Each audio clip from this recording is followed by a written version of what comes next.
So, as a cancer patient, you might expect them to tell you to eat healthy because you're sick, your body's not doing that well, so eat healthy, eat a lot of vegetables, eat blah blah blah blah blah.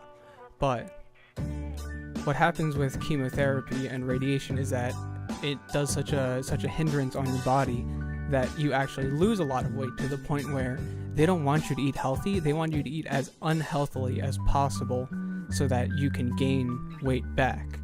I remember one time I had 3 or 4 days off from radiation. So then what they told me is, get a burger, get bacon on it, get double bacon, and get a side of butter with it, just so I could gain a little bit more weight, because then they would have to refit me for the mask if I got too skinny, which they did have to, but you win some, you lose some.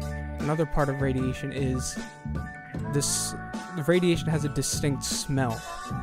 And then one time I asked the people who would put me on the table, I said, hey, what's the smell?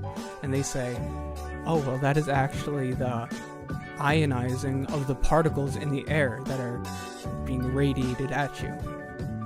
So when I eventually moved to proton radiation, I would see this big dome laser thing come around, and I would hear it basically rev up in layman's terms.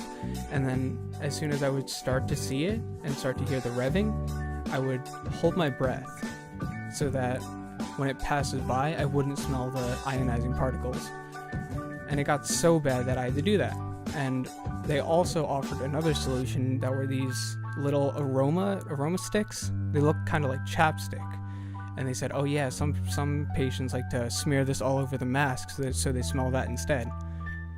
I figured, I'll weather the storm. I'll just hold my breath. It's only 30 treatments, 30 days, whatever. And why did I do that? Well, because.